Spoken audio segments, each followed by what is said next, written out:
कुछ शहर कभी दुनिया के सबसे शक्तिशाली साम्राज्यों की राजधानी थे।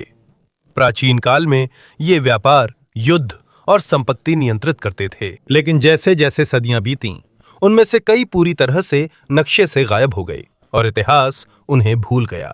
इस वीडियो में हम उन प्राचीन राजधानियों के बारे में जानेंगे जिन्होंने क्षेत्र पर शासन किया था, लेकिन आजकल ज्यादातर लोग तो यह भी नहीं जानते कि वे कभी अस्तित्व में थे। शुरू करने से पहले कृपया इस वीडियो को लाइक करें और चैनल को सब्सक्राइब करें। ये कंटेंट क्रिएटर्स के लिए बड़ी बात है। अब शुरू करते हैं।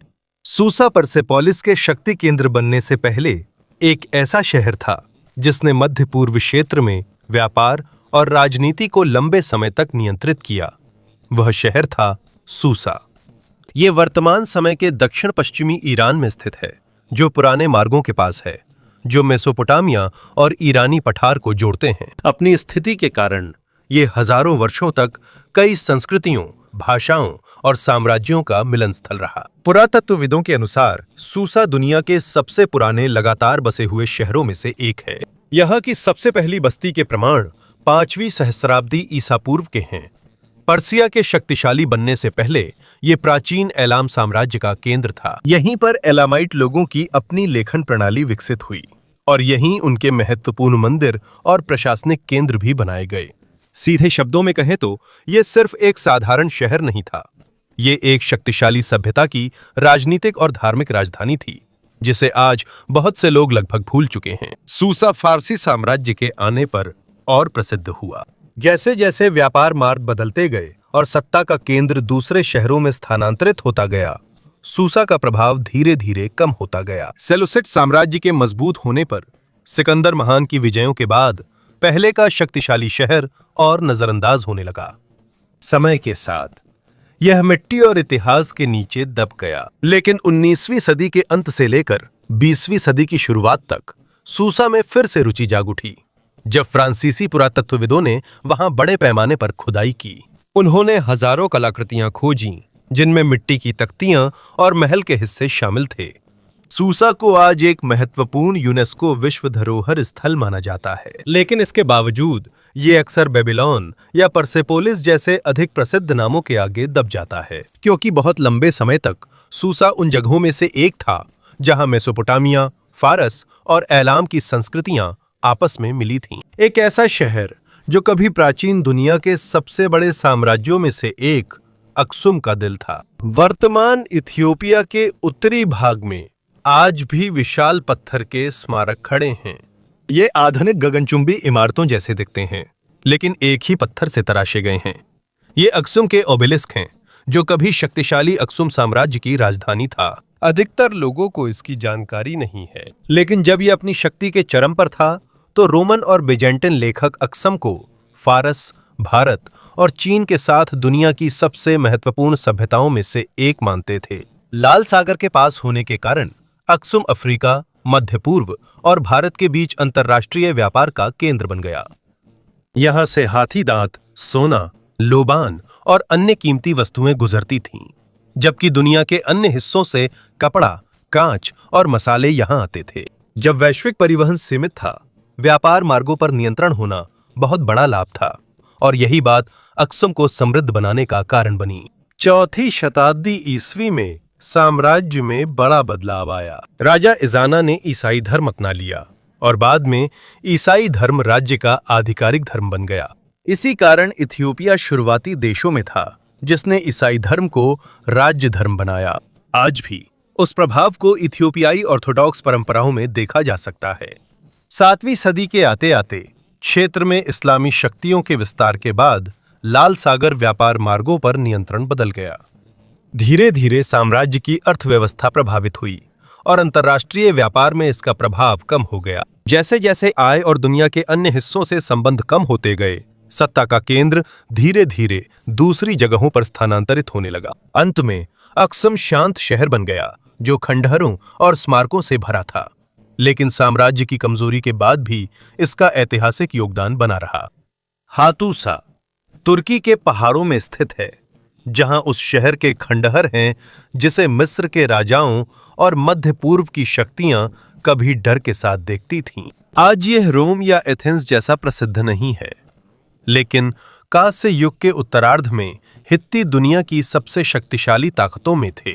उन्होंने अनातोलिया के बड़े हिस्से पर नियंत्रण रखा था और वे मिस्र, असीरिया और बाबुल के साथ सैन्य और कूटनीति के मामले में बराबरी करते थे। और इस सब का केंद्र था हत्तुसा, हातुसा।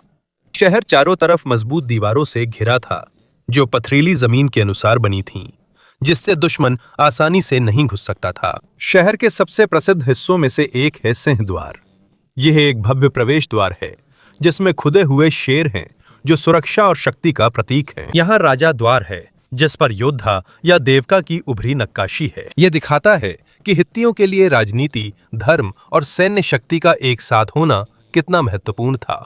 हित्ती लोग अलग संस्कृतियों के देवताओं और विश्वासों को अपनाते थे, जिससे उनका धार्मिक तंत्र मिश्रित हो गया था। शहर में बड़े मंदिर थे, जो मुख्य देवताओं तेशोब, तूफान के देवता, और अरीना, सूर्य देवी के लिए बने थे। यहाँ पुरातत्वविदों को हजारों कीलाक्षर लिपि में लिखी मिट्टी की तख्तियां मिली हैं। उन तख्तियों से इतिहासकारों को समझ आया कि हित्ती लोग कैसे शासन, कानून निर्माण और दूसरे राज्यों से समझौते करते थे। 13वीं शताब्दी ईसा पूर्व में हित्ती साम्राज्य और मिस्र के बीच लंबे समय तक तनाव के बाद एक शांति समझौता हुआ। ये समझौता हित्ती राजा हट्टुसिली तृतीय और मिस्र के फराओ रामसेस द्वितीय के बीच हुआ था। आज वह समझौता बहुत प्रसिद्ध है, क्योंकि इसे इतिहास की सबसे प्रारंभिक, अब भी सुरक्षित अंतर्राष्ट्रीय शांति संधियों में से एक माना जाता है। इसकी प्रतियां मिस्र और हट्टुसा में मिली हैं। प्राचीन कूटनीति के प्रतीक के रूप में इसकी एक प्रतिकृति न्यूयॉर्क के संयुक्त राष्ट्र मुख्यालय में भी है। लगभग 1200 ईसा पूर्व के आसपास भूमध्य सागर और निकट पूर्व में लगातार अशांति फैली हुई थी। कई शहर और साम्राज्य आक्रमण, आंतरिक संघर्ष, आर्थिक पतन और व्यापार नेटवर्क के कमजोर होने के कारण गिर गए।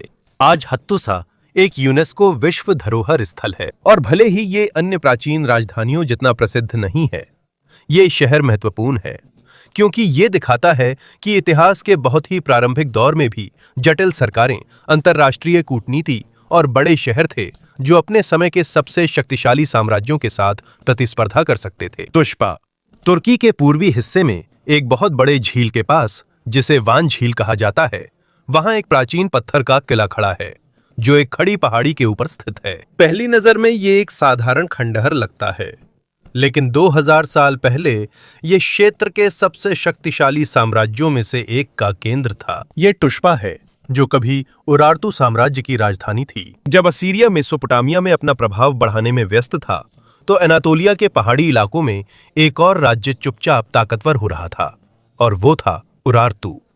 ये 6ठी शताब्दी ईसा पूर्व में असीरियन साम्राज्य का गंभीर प्रतिद्वंदी था, और उसका केंद्र तुष्पा था। हालांकि आज ये बाबिलोन या फारस जितना प्रसिद्ध नहीं है। शहर के भीतर महल, भंडारण परिसर और उनके देवताओं के लिए बनाए गए मंदिर थे। उरार्तियन अपनी उन्नत सिंचाई प्रणालियों, नहरों और जल नेटवर्क के लिए प्रसिद्ध थे, जिन्होंने वान झील के शुष्क क्षेत्र में कृषि को बढ़ावा दिया। जब तकनीक सीमित थी, उस तरह के इलाके में पानी को नियंत्रित करना एक बड़ी उपलब्धि थी। इसी वजह से खाद्य उत्पादन अधिक स्थिर हुआ और उनकी अर्थव्यवस्था और मजबूत हो गई। उरार्टियन लोगों ने अपनी भाषा असीरियन कीलाक्षर लिपि के अनुकूल संस्करण में लिखी। चट्टानों और इमारतों पर मिली शिलालेखों की वजह से इतिहासकारों को यह जानने में मदद मिली कि उन्होंने अपने साम्राज्य का शासन कैसे किया और अपने राजाओं की शक्ति को कैसे दर्शाया।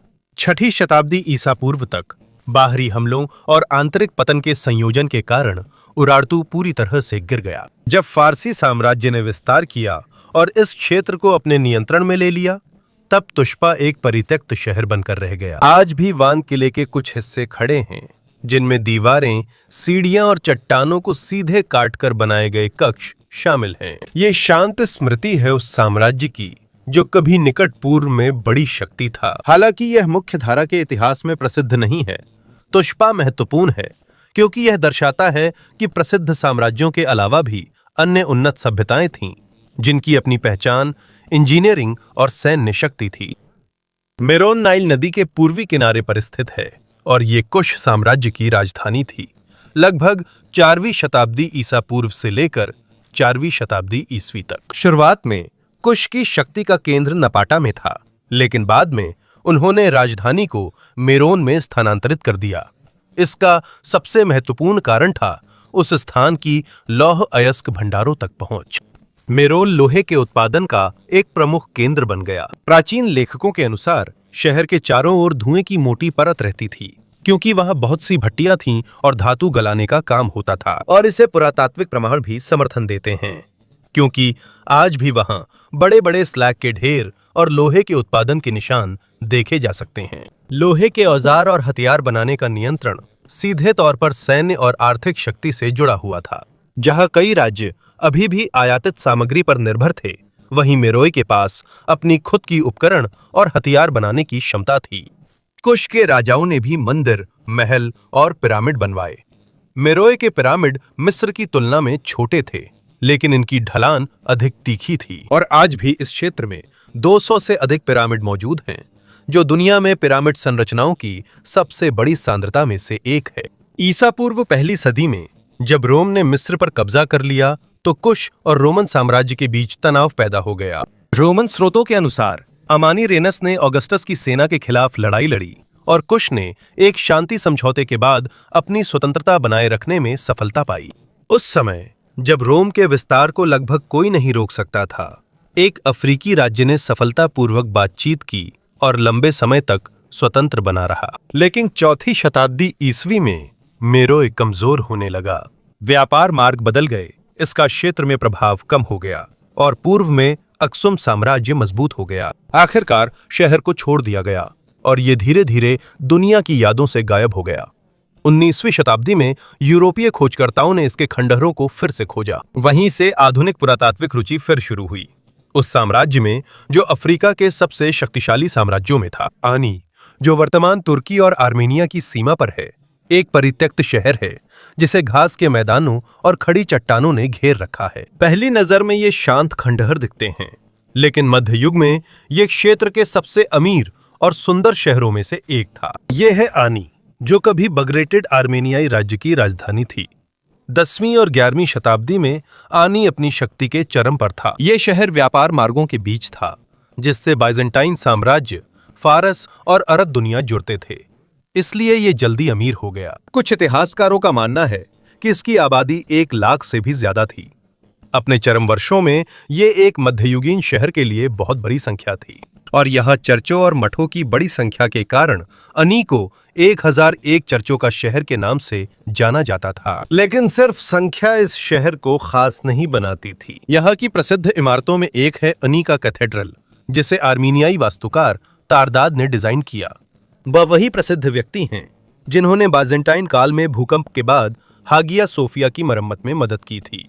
अनी की इमारतों में आपको अनोखी आर्मीनियाई शैली, ऊंचे गुंबद, बारीक पत्थर की नक्काशी और ऐसे डिजाइन देखने को मिलेंगे जिनका प्रभाव बाद की मध्यकालीन वास्तुकला पर भी पड़ा। 13वीं सदी में मंगोल आक्रमण आए, जिन्होंने शहर के व्यापार मार्गों और रक्षा को कमजोर कर दिया। इसी दौरान क्षेत्र में लगातार भूकंप भी आए। धीरे धीरे अनी के चर्च, दीवारें और बुनियादी ढांचा नष्ट होते गए। व्यापार स्थानांतरित और क्षेत्र बदलने से शहर ने रौनक खो दी और 17वीं सदी तक लगभग वीरान हो गया। कभी भीड़ भाड़ वाला राजधानी शहर अब एक वीरान शहर बन गया था। 19वीं सदी में यूरोपीय यात्रियों और पुरातत्वविदों ने अनी पर फिर से ध्यान देना शुरू किया। छोड़े गए गिरजाघरों और इसके विशाल खंडहरों की तस्वीरें फैल गईं, और एक बार फिर दुनिया की दिलचस्पी मध्यकालीन आर्मेनियाई सभ्यता में जाग उठी। आज अनी एक यूनेस्को विश्व धरोहर स्थल है, और भले ही ये कॉन्स्टेंटिनोपल या यरूशलेम जितना प्रसिद्ध नहीं है, ये शहर महत्वपूर्ण है क्योंकि ये दिखाता है कि मध्य युग में आर्मेनियाई संस्कृति कितनी उन्नत और समृद्ध थी। एक सभ्यता जिसे मुख्यधारा के इतिहास में अक्सर पर्याप्त ध्यान नहीं दिया जाता। तक्षशिला, यह वर्तमान पाकिस्तान में स्थित है और कई सदियों तक यह प्राचीन दक्षिण एशिया में राजनीति, व्यापार, शिक्षा और संस्कृति का केंद्र रहा। तक्षशिला पर कई साम्राज्यों ने शासन किया और नियंत्रण किया। यह फारसी साम्राज्य के अधीन भी आया। सिकंदर महान यहाँ से गुजरे, ये मौर्य साम्राज्य का हिस्सा बना और वास्तव में इसे इंडो ग्रीक और कुषाण साम्राज्य ने भी प्रभावित किया। इसलिए यह शहर फारसी, ग्रीक, भारतीय और मध्य एशियाई प्रभावों का अनूठा मिश्रण बना। प्राचीन ग्रीक इतिहासकारों के अनुसार तक्षशिला ने ईसा पूर्व में अलेक्जेंडर का शांतिपूर्वक स्वागत किया था। इन सब की वजह से ये शहर शासकों के बदलाव और अंतर्राष्ट्रीय संबंधों का आदी हो चुका था। चंद्रगुप्त मौर्य और खासकर अशोक के शासन में यह शहर एक महत्वपूर्ण प्रशासनिक और बौद्ध केंद्र बन गया। अशोक खुद तक्षशिला के गवर्नर के रूप में कार्य कर चुके थे, इससे पहले कि वे सम्राट बने। बौद्ध धर्म के एशिया में फैलने के साथ तक्षशिला बौद्ध शिक्षा और संस्कृति के सबसे महत्वपूर्ण केंद्रों में से एक बना। गंधार कला में ग्रीक और भारतीय कला परंपराओं का संगम साफ दिखता है। यहीं पर बुद्ध की कुछ सबसे प्रारंभिक मानव जैसी प्रतिमाएं बनाई गईं, एक शैली जो बाद में एशिया के विभिन्न हिस्सों में फैल गईं। संक्षेप में, तक्षशिला ने बौद्ध धर्म की दृश्य पहचान पर गहरा असर डाला। इस पर कई बार आक्रमण हुए, जिनमें 5वीं शताब्दी में हूनों का भी हमला था। जैसे जैसे व्यापार मार्ग और राजनीतिक केंद्र बदलते गए, तक्षशिला को धीरे धीरे छोड़ दिया गया। समय के साथ ये मिट्टी में दब गया और कई सदियों तक भुला दिया गया, जब तक कि 20वीं सदी में इसके विशाल खंडहरों को फिर से खोदा गया, जिसमें मंदिर, स्तूप, नगर की दीवारें और आवासीय क्षेत्र शामिल हैं। और खुदाई की हर परत के साथ ये और भी स्पष्ट होता गया कि ये प्राचीन नगर दुनिया की विभिन्न सभ्यताओं से कितना विविध और जुड़ा हुआ था। कार्थेज, अगर कोई एक नगर था जो प्राचीन काल में रोम का सबसे बड़ा प्रतिद्वंदी बना, तो वो था कार्थेज। यह वर्तमान ट्यूनीशिया के तट पर स्थित था और इसकी शुरुआत 9वीं शताब्दी ईसा पूर्व के आसपास टायर से आए फोनीशियन बसने वालों की एक कॉलोनी के रूप में हुई थी।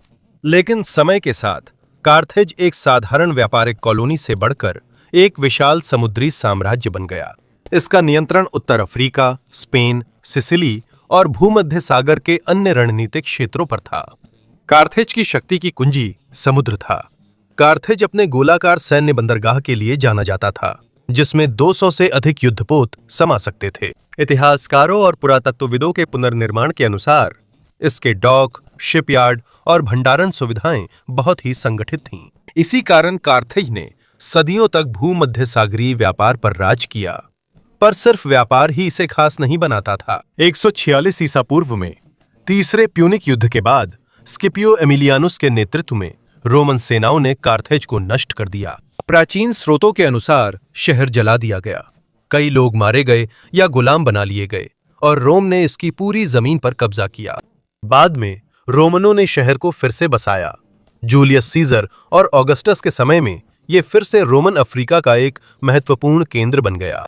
कार्थेज को अक्सर रोम का दुश्मन माना जाता है, लेकिन उसकी भूमिका इससे कहीं बड़ी थी। ऐतिहासिक रूप से कई सदियों तक यह व्यापार, नौसैनिक नवाचार और भूमध्य सागरीय संस्कृति का केंद्र था, जिसने प्राचीन दुनिया को आकार देने में मदद की।